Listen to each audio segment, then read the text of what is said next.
ይህ የምፅዓቱ አዋጅ ነጋሪ አገልግሎት ወቅታዊና ዕለታዊ ወጎችን በማቅረብ ትንታኔ የምንሰጥበት የተለያዩ እንግዶችንም በመጋበዝ የምናቀርብበት መድረክ ነው። መረጃዎችን ያጠናከረ ይዞልን የሚመጣው ፓስተር አለማየሁ ነሙ ሲሆን ፕሮግራሙን የመራና መሰናዶውን ኤዲት በማድረግ ወደ እናንተ የሚያቀርበው ይልቃል አስራት ነው። መልካም ጊዜ። ሻሎም ሻሎም፣ ውድ የምፅዓቱ አዋጅ ነጋሪ አድማጮቻችን ሰላም ለእናንተ ይሁን። እንዴት አመሻችሁ?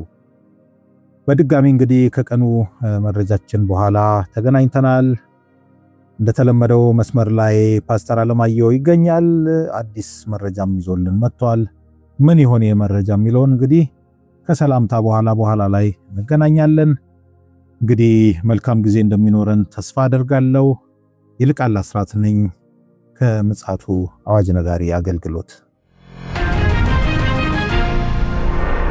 ውድ አድማጮቻችን እንግዲህ በቀኑ መረጃችን ላይ ወቅታዊ የሆነ ዓለማችን ላይ የተከሰተ ክስተትን ተመርኩዘን መልእክትና መረጃንም ማስተላልፈናል። ምናልባት ይህ መረጃ ያመለጣችሁ ወገኖች ካላችሁ ወደ ቻናላችን ገባ በማለት ይህንንም ሌሎችንም መረጃዎችን በመስማት በማድመጥ ግንዛቤያችን እንግዲህ ሰፊ እንዲሆንና ለዝግጁነት እንዲያመቸን ይህን መረጃዎች እንድትሰሙ እንግዲህ በጌታ ፍቅር እናሳስባለን።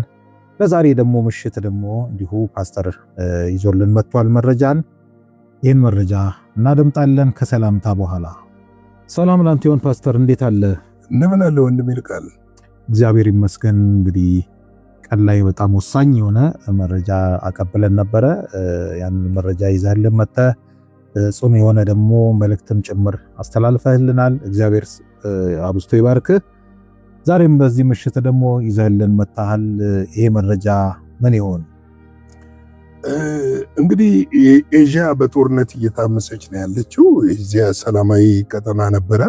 እስካሁን ድረስ የሚታወቁት ላቲን አሜሪካ እና ኤዥያ በሰላማዊ ቀጠናነታቸው ነው የሚታወቁት። ግን አሁን ኤዥያ በአንዳንድ ቦታ እየፈነዳ ያለው ጦርነት ምናልባትም የኤዥያን ቀጠና ብቻ ሳይሆን አያላኖቹንም በጎራ እንዳያሰልፍ እየተፈራ ያለበት ሁኔታ ነው ያለው። ታስታውስ ከሆነ ሐምሌና ሰኔ ወር ላይ ይህንን ዜና መዝግበን ነበረ፣ አስተላልፈን ነበረና በታይላንድ እና በካምቦዲያ መካከል ኃይለኛ ጦርነት ተደርጎ ነበር በዛን ወቅት ላይ እና የድንበር ላይ ግጭት ተብሎ ነበር የታሰበው። ነገር ግን ሳይታሰብ ወደ ታንክ ወደ መድፍና በሜካናይዝድ ጭምር የተደረገ ውጊያ ነበረ። ይሁን እንጂ ዶናልድ ትራምፕ በመሃል ጣልቃ ገብተው ከማሌዥያው ፕሬዝዳንት ጋር በመሆን ሁለቱን በማደራደር ሰላም ተፈጥሮ ነበረ። ይሄ ሰላም ተፈጥሮ ሁለቱ ሀገሮች አሁን ባለው የድንበር እንትን ላይ እንዲቆዩና ወደፊት ግን የድንበር ወሰን ስምምነት እንዲያደርጉ ነበረ ስምምነቱ። ይሁን እንጂ በትናንትናው ዕለት ጦርነቱ ከባለፈው በበለጠ በከበደ ሁኔታ አገርሽቷል። ይሄ ጦርነት በማገርሸቱ ምክንያት ሁለቱም ሀገሮች እየተካሰሱ ነው ያሉት። ካምቦዲያ እኔ አልጀመርኩትም ታይላንድ ነች ትላለች፣ ታይላንድ ደግሞ እኔ አልጀመርኩትም ካምቦዲያ ነች የሚል መካሰስ አለ። ከባለፈው ጦርነቱ የሚለየው ምንድነው?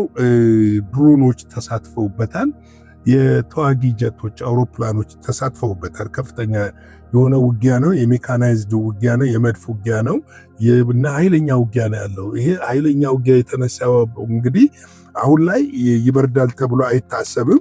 ምክንያቱም ታይላንድ ወደ 70,000 ማለት ወደ 70,000 የሚጠጉ ዜጎችን ወይም ደግሞ አንዳንዶች የሚሉት 70% የድንበር ላይ ዜጎቿን በሙሉ አንስታለች ነው የሚሉት። አንስታለች፣ ወደ መሃል አሽሽታለች። ካምቦዲያ ደግሞ ትምህርት ቤቶችን እንዳለ ዘግታለች። ከሆስፒታሎችና ከክሊኒክ በስተቀር ህዝቡ ከድንበር እንዲወጣ አድርጋለች። እንደገና ደግሞ እንዲዘጋ አድርጋለች። እና ይሄ ጦርነት አሁንም ላይ ቀላል የሚባል ጫና አይደለም ቀጠናው ላይ ያመጣ ያለው። ነገር ግን አሁንም የአሜሪካ ፕሬዝዳንት ሁለቱን ደውሎ አነጋግረዋቸዋል። ግን ጦርነቱ ቢያነጋግሯቸውም ጦርነቱ አልቆመም። ምናልባትም እንግዲህ ከካምቦዲያ ጀርባ ሰሜን ኮሪያ፣ ቻይና ምናምን የመሳሰሉ ሊሰለፉ ይችላሉ ተብሎ ይፈራል። ከወዲህ ደግሞ እና አሜሪካም ሊሰለፉ ይችላሉ የሚል ፍርሃት አለ፣ ስጋት አለ እና ይሄ ሰላማዊ ቀጠና የነበረው ኤዥያን ቀጠና እንዳይበጠብጥ ወይም ደግሞ እንዳያደፈርስ በጣም እየተፈራ ያለ ጉዳይ ሆኗል እና እንግዲህ ይህንን ዜና እስከዘገብንበት ድረስ ሁለቱም ሀገሮች ከፍተኛ ውጊያ ውስጥ እንደገቡ እየተናገሩ ነው ያሉት። እንግዲህ ሌላው ደግሞ በጣም አስፈሪ የሆነ ነገር ተከስቷል። ምናልባት ብዙ ሚዲያዎች ይህንን አልዘገቡትም። እነ ፎክስ ኒውስ እና በተለይ ደግሞ ዜንዥዋን ነው የሚባለው የቻይና ሚዲያ እና የጃፓን ሚዲያዎች ዘግበውታል። ምንድነው በጃፓንና በቻይናና በጃፓን መካከል በኦኮኒያ ደሴት ምክንያት ግጭት ተፈጥሯል። ባለፈው መጠነኛ ነበረ። ነገር ግን አሁን ምንድነው ይሄው ቀጠና ነው የፓሲፊክ ነው፣ ይሄ ደቡብ ፓሲፊክ ይባላል። መካከለኛውና ደቡብ ኤሽያ ማለት እና ይሄ ቀጠና ነው። ከፍተኛ የሆነ የጦር ጀቶችን አስነስታ የቻይና የጃፓን የጦር ጀቶች የራዳርና የፋየር ሲስተማቸው እንዳይሰራ አድርጋለች። ፍሪዝ አድርገዋለች እና ይሄ በጣም ከፍተኛ የሆነ ግጭቶች እንዳይቀሰቅስ በሁለቱ ሀገሮች መካከል ተፈርቷልና በወታደር እንግዲህ ታስታውስ ከሆነ ባለፈው በጦር እነዚህ ጦር ጀልባዎች አሉ ትንንሽ። ቴክኖሎጂው ግን የማን ነው? የአሜሪካ ነው? የጃፓን የራሷ የጃፓን የአሜሪካ ቴክኖሎጂ ነው። አሜሪካንም የሚያስደነግጥ ነው። ፍሪዝ ያደረገችው እኮ ቻይና ነች እኮ። እሱ እንደው ምንድነው መሰለህ አሁን ፍሪዝ ሲደረጉ አውሮፕላኖቹ ሊበሩ ይችላሉ፣ ግን ምንድነው የሚያሆኑት መሰለህ? መተኮስ አይችሉም። ሚሳኤላቸውን ኦፕሬቲንግ ሲስተማቸው ሚሳኤሎቻቸውን መተኮስ እንዳይችሉ ነው ያደረጓቸው። ይሄ በጣም ምንድነው አንዳንድ ዜና ነው። የጦር ጠበብቶች የሚሉት ታይዋን ላይ ለምትወስደው እርምጃ ሙከራ እያደረገች ነው የሚሉት። ስለዚህ ለአሜሪካን መልእክት ነው ለአሜሪካንም ለጃፓንም እነሱም ብለዋል ይሄ መልእክት እንደሆነ። እንደውም እኮ የቻይና የውጭ ጉዳይ ሚኒስትር ትናንት ወዲያ መግለጫ አውጥቶ ነበረ። ከአሜሪካ ጋር ተባብረን መስራት እንፈልጋለን፣ ነገር ግን የቻይናን ሉዓላዊነት ባከበረና በጠበቀ መልኩ ብለው ነው የተናገሩት። የቻይና ሉዓላዊነት ማለት ታይዋንን አትንኩ ነው፣ በታይዋን ጉዳይ አትምጡ ነው። አሜሪካና ጃፓን ደግሞ አሁን በታይዋን ጉዳይ ተባብረው ታይዋን የምትጠቃ ከሆነ ቻይና ለማጥቃት ተዘጋጅተዋል። ስለዚህ ለዛ በጣም ጽኑ የሆነ መልእክት ይመስላል። አሁን ይሄ ጦርነት ማንጃበብ ቀላል አይደለም። ይሄ የሚያመለክተው እኮ ፓስተር አየህ፣ ቻይና ባለፈው ስንተኛ ዓመት የነጻነት በዓሏን ስታከብር ያወጣቻቸው ቴክኖሎጂዎች አሉ ወታደራዊ፣ እንደገና የደበቀቻቸውም አሉ ማለት ነው። አሁን ይሄ አንዱ ነው እና ስለዚህ አሁን አሜሪካን ላይ ከፍተኛ የሆነ ስጋት ሊጭር ይችላል። አሁን ምንድነው መሰለ ከቆለፈቻቸው አሁን የራዳር ሲስተሞቻቸውን ፋየር ሲስተማቸውን ከቆለፈቻቸው ጀቶቹ ተነስተው ቢበሩ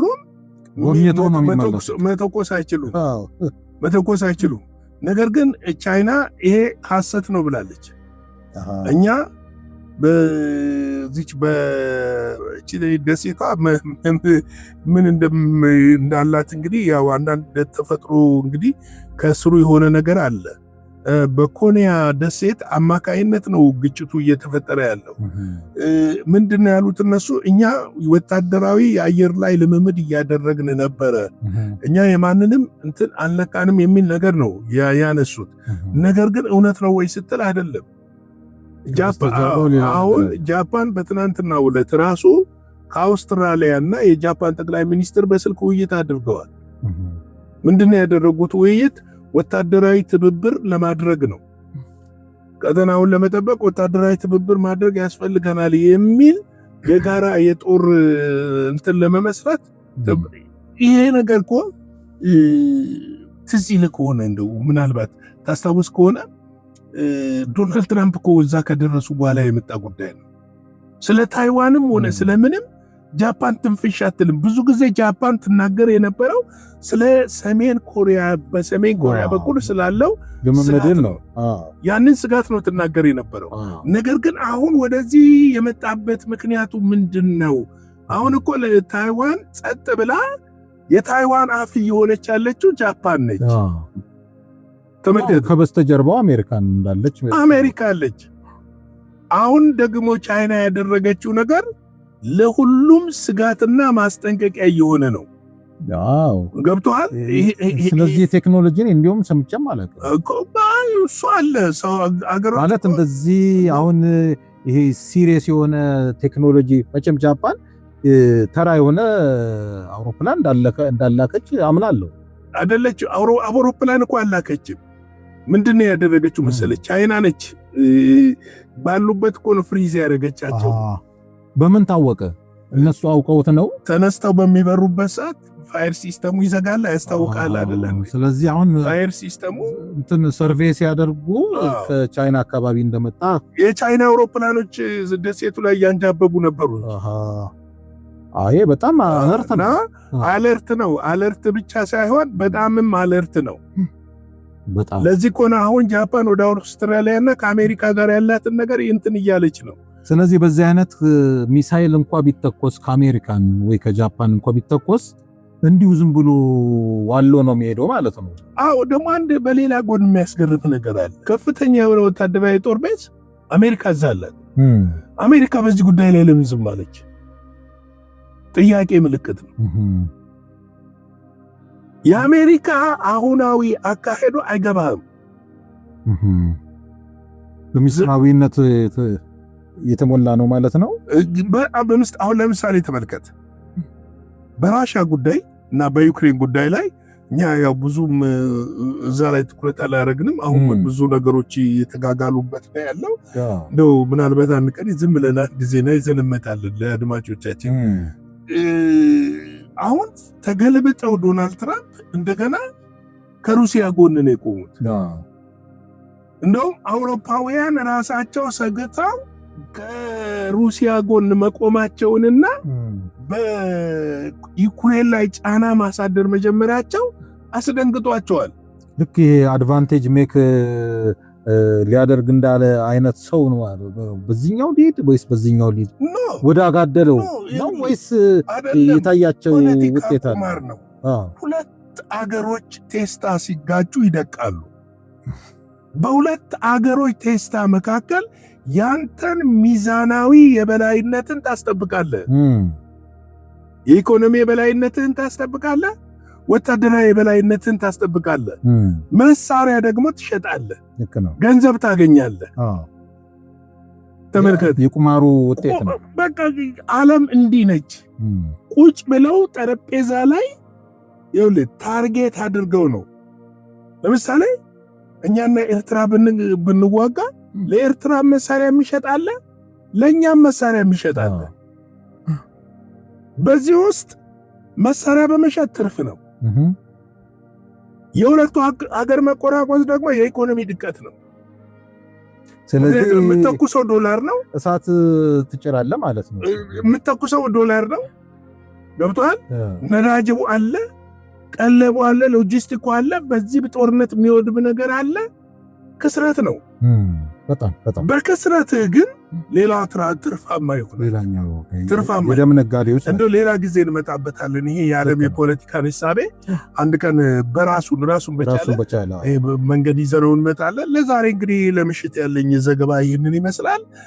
እግዚአብሔር አምላክ አብዝቶ ይባርካችሁ። ላይክ አድርጎ፣ ሼር አድርጎ፣ ሰብስክራይብ አድርጎ፣ በጎፈንድሚም በሌሎችም አገልግሎታችን ከጎናችሁ ሆናችሁም ደግፉ፣ አበረታቱን። ደግሞ እስቲ እናንተ በዚህ በዓለም ባለ ሁኔታ ላይ የምታስቡትን ነገር በኮሜንት ጻፉልን። ጥያቄ እንድናቀርብላችሁ የምትፈልጉት ዘገባም ካለ ይህን ነገር ምን ትላላችሁ ብላችሁ ጻፉልን። እኛ ሁልጊዜም እናንተን ለማገልገል ለማንቃት ዝግጁ ነን። ቤተክርስቲያን ሆይ ከእንቅልፍ ተነሺ እንላለን። ንቂ ሰዓቱ ደርሷልን እንላለን። ተባረኩልኝ። ሻሎም። የእግዚአብሔር ስም የተባረከ ይሁን። ፓስተር በእውነት በጣም እኔም ተደምሜያለሁ። የትኛው ቦታ ላይ እንደቆመን ማስተዋል እንዳለብን የሚጠቁም ትልቅ መረጃ ይመስለኛል። እንግዲህ በተለያየ አቅጣጫ የምንሰማቸው ነገሮች በሙሉ የክርስቶስ ኢየሱስን መምጣት በከፍተኛ ደረጃ በመጮህ ላይ እንዳሉ የሚያመላክት ነው። በቀኑም መረጃችንም እንደዛው ስለሆነ እንግዲህ ፓስተር እንዳለን በሌላ ጊዜ ደግሞ ያው ሰዓት ስለሚገድበን በሌላ ርዕሰ ጉዳይ በዚሁ ርዕሰ ጉዳይ ተመርኩዘን ሰፊ ሀተታ ይዘን መጣ እንደሆነ እንግዲህ ከወዲሁ መግለጽ እንወዳለን። እንግዲህ ውድ አድማጮቻችን ለዛሬ ምሽት እንግዲህ ይዘን የመጣነው መረጃ ይህን ይመስላል። ፓስተር መጨረሻ ላይ በተናገራት እኔ መደምደም እፈልጋለሁ። ቤተ ክርስቲያን ሆይ ንቂ፣ ከፊትሽ እየመጣ ያለውን ነገር አስተውይ በማለት የዛሬውን ፕሮግራማችንን መደምደም እንፈልጋለን። በነገው ዕለት እንግዲህ ውድ አድማጮቻችን መደበኛው ሳምንታዊው የዜና አገልግሎት በብስራት የሚቀርብ ስለሆነ ያንን ደግሞ እንድትታደሙ ከወዲሁ እናሳስባለን። ከፓስተር ጋር እንግዲህ የምንገናኘው በሐሙስ ዕለት ስለሆነ እስከዚያው ድረስ እንግዲህ የእግዚአብሔር ምሕረት፣ ቸርነት፣ ጸጋ እያንዳንዳችን ጋር ሊሆን እንመኛለን። መልካም ጊዜ ይሆንላችሁ። ሻሎም። ለዛሬ ይዘን የመጣነው ወቅታዊ መረጃ ይህንን ይመስል ነበረ። በሌላ ጊዜ በሌላ መሰናዶ እስከምንገናኝ ሰላም ለእናንተ ይሁን።